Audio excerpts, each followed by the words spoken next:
Welcome to rhythm of learning. ഇന്നത്തെ ക്ലാസ്സിൽ നമ്മൾ പഠിക്കാൻ പോകുന്നത് കുറച്ച് കറണ്ട് അഫയേഴ്സ് ആണ് കേട്ടോ. ക്ലാസ്സിലേക്ക് കടക്കാം. സംസ്ഥാനത്തെ സ്കൂളുകളിൽ 1-ാം ക്ലാസ് പ്രവേശനത്തിനുള്ള പ്രായം 2026-27 അധ്യയന വർഷം മുതൽ എത്ര വയസ്സായാണ് നിശ്ചയിച്ചിരിക്കുന്നത്? 6 വയസ്സ്. ഈയിടെ കേന്ദ്ര തിരഞ്ഞെടുപ്പ് കമ്മീഷൻ പുറത്തിറക്കിയ പുതിയ ആപ്ലിക്കേഷന്റെ പേര് എന്താണ്? ഈസി ഐനെറ്റ്. ഇന്ത്യയില് ലോക്സഭ, നിയമസഭ, പഞ്ചായത്ത് തിരഞ്ഞെടുപ്പുകളുമായി ബന്ധപ്പെട്ട വിവരങ്ങൾ ഏകീകരിക്കുന്നതിന് വേണ്ടിയിട്ടാണ് കേന്ദ്ര തിരഞ്ഞെടുപ്പ് കമ്മീഷൻ ഈസി ഐനെറ്റ് എന്ന് പറയുന്ന പുതിയ ആപ്ലിക്കേഷൻ പുറത്തിറക്കിയതെന്ന് ഓർക്കണം. 23ാമത്തെ നിയമ കമ്മീഷൻ അധ്യക്ഷനായി നിയമിതനായ വ്യക്തി ആരാണ്? ദിനേശ് മഹേശ്വരി. ആരാണ്? ദിനേശ് മഹേശ്വരി. 2024 തകഴി സാഹിത്യ പുരസ്കാരം ലഭിച്ചത് ആർക്കാണ്? KP സുധീര. 2024 തകഴി സാഹിത്യ പുരസ്കാരം ലഭിച്ചത് ആർക്കാണ്? KP സുധീര. തെലങ്കാനയുടെ വൃക്ഷ മനുഷ്യൻ എന്ന പേരിൽ അറിയപ്പെടുന്ന വ്യക്തി, അതായത് അദ്ദേഹം വനവൽക്കരണത്തിന് വേണ്ടി നിലകൊണ്ടു എന്നുള്ളത് കൊണ്ട് തന്നെ അദ്ദേഹത്തിന് വനജീവി രാമയ്യ എന്നുകൂടി ഒരു പേരുണ്ട്. അപ്പോ ഈ വ്യക്തി ഈ അടുത്തിടെ അന്തരിക്കുകയുണ്ടായി. അദ്ദേഹത്തിന് പത്മശ്രീ ഒക്കെ ലഭിച്ചിട്ടുണ്ട്. അപ്പൊ അദ്ദേഹത്തിന്റെ മുഴുവൻ പേര് എന്താണ്? ദാരിപ്പള്ളി രാമയ്യ. അപ്പൊ ദാരിപ്പള്ളി രാമയ്യയാണ് തെലങ്കാനയുടെ വൃക്ഷ മനുഷ്യൻ, വനജീവി രാമയ്യ എന്ന പേരിൽ അറിയപ്പെടുന്നത്. അദ്ദേഹത്തിന് എന്ത് ലഭിച്ചിട്ടുണ്ട്? പത്മശ്രീ ലഭിച്ചിട്ടുണ്ട് എന്ന് ഓർക്കാം. ഇനി അടുത്തത്, വാഹന സാന്ദ്രതയിൽ ഇന്ത്യയില് ഒന്നാമതെത്തിയ സംസ്ഥാനം ഏതാണ്? സംസ്ഥാനമല്ല, വാഹന സാന്ദ്രതയിൽ ഇന്ത്യയിൽ ഒന്നാമതെത്തിയത് ഏതാണ്? വാഹന സാന്ദ്രതയിൽ ഒന്നാമതെത്തിയത് ചണ്ഡീഗഡ് ആണ്. ഏതാണ് ഒന്നാമതെത്തിയത്? ചണ്ഡീഗഡ് ആണ്. അപ്പൊ വാഹന സാന്ദ്രതയിൽ ഇന്ത്യയിൽ ഒന്നാമതെത്തിയത് ആരാണ്? ചണ്ഡീഗഡ് ആണ് കേട്ടോ. അടുത്തത്, കുമുദിനി ലാഖിയ ഏത് മേഖലയിൽ പ്രശസ്തി നേടിയ വനിതയാണ്? കുമുദിനി ലാഖിയ ഏത് പേരിൽ പ്രശസ്തി നേടിയ വനിതയാണ്? കഥക് നർത്തകിയാണ്. അവരൊരു കഥക് നർത്തകിയാണ് എന്ന് ഓർത്തുവെക്കാം. ബ്രസീലിൽ നടന്ന 30ാമത് ആഗോള കാലാവസ്ഥാ ഉച്ചകോടിയിൽ രാഷ്ട്ര നേതാക്കൾക്കൊപ്പം ഗോത്രവർഗ നേതാക്കൾക്കും തുല്യ അധികാരം നൽകണം എന്നാവശ്യപ്പെട്ടുകൊണ്ട് ആദിവാസി വിഭാഗങ്ങൾ നടത്തിയ മാർച്ചിലെ പ്രധാന മുദ്രാവാക്യം എന്തായിരുന്നു? Our future is not for sale. Our future is not for sale എന്നതായിരുന്നു. അടുത്തത്, ഓസ്ട്രേലിയൻ പ്രധാനമന്ത്രി ആരാണ്? Anthony Albanese. ആരാണ്? ആന്റണി ആൽബനീസ് ആണ്.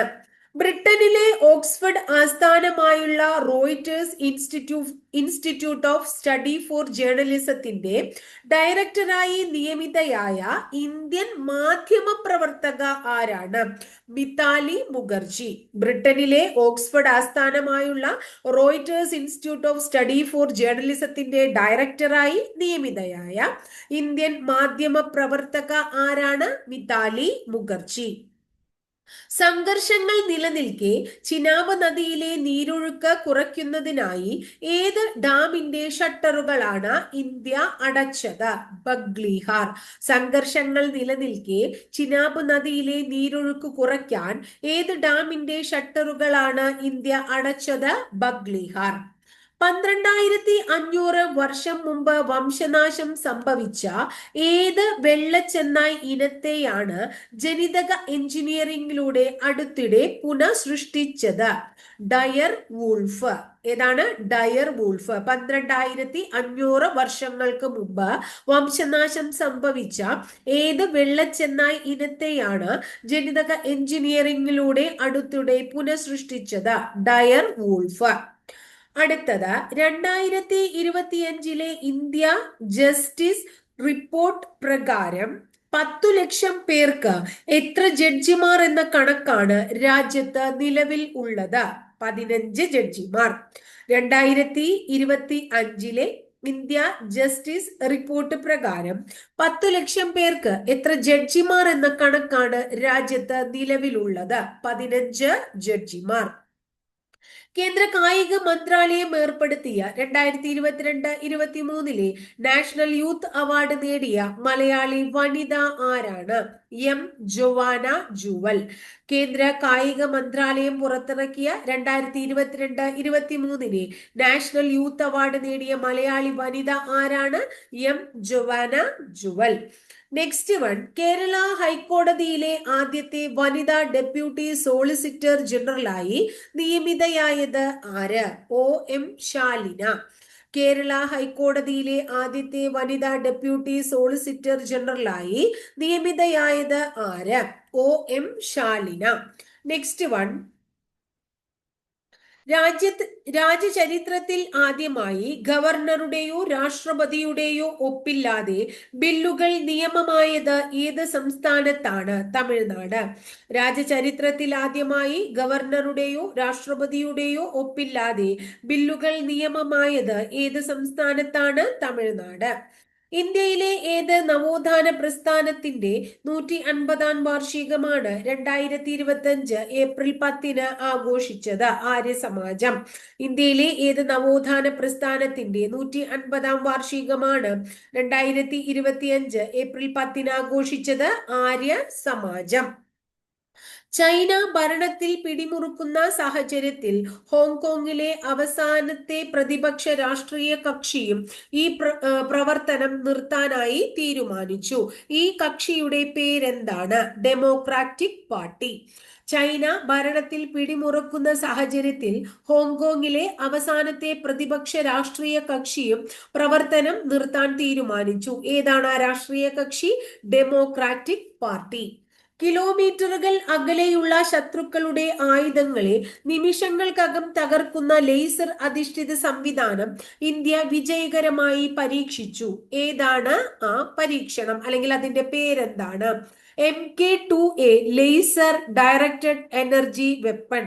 MK2A laser directed energy weapon എന്നാണ് അതിന്റെ പേര്. അടുത്തിടെ അന്തരിച്ച പ്രശസ്തനായ ലാറ്റിൻ അമേരിക്കൻ സാഹിത്യകാരനും നോബൽ സമ്മാന ജേതാവുമായ വ്യക്തി ആരാണ്? Mario Vargas Llosa.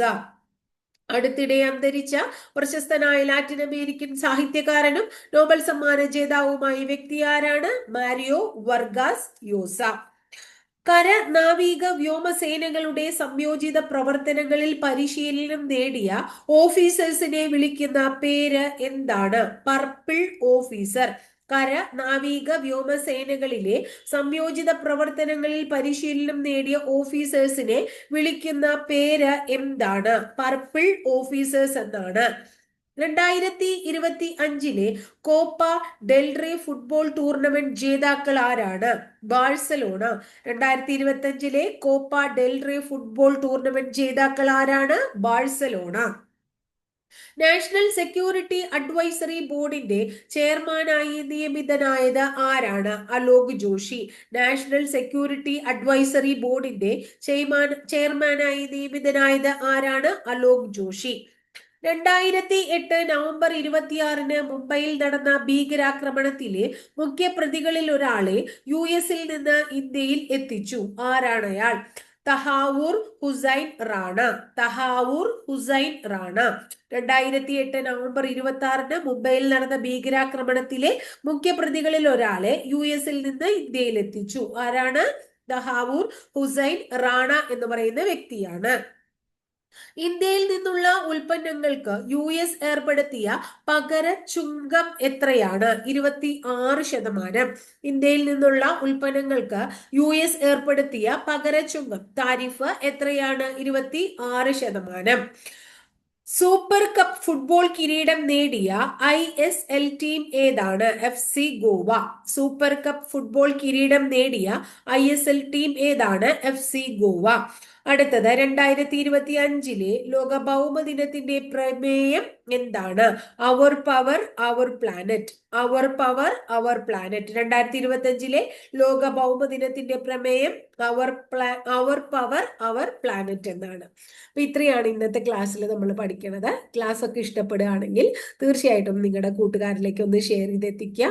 ഇനി അതുപോലെ തന്നെ ഇഷ്ടപ്പെട്ട ക്ലാസ്സുകൾ ഒന്ന് ലൈക്ക് ചെയ്യുക. ആദ്യമായി ചാനൽ കാണുന്ന കുട്ടികളാണെങ്കിൽ ചാനൽ ഒന്ന് സബ്സ്ക്രൈബ് ചെയ്യുക. അതോടൊപ്പം ആ ബെൽ ഐക്കൺ കൂടി ഒന്ന് എനേബിൾ ചെയ്യുമ്പോൾ ഞാൻ ഓരോ ദിവസം അപ്ലോഡ് ചെയ്യുന്ന വീഡിയോസ് കൃത്യമായിട്ട് നോട്ടിഫിക്കേഷൻ ആയിട്ട് നിങ്ങൾക്ക് ലഭിക്കുകയും ചെയ്യും. അപ്പൊ അടുത്ത ദിവസം നല്ലൊരു ടോപ്പിക്കുമായി നമുക്ക് വീണ്ടും കാണാം കേട്ടോ.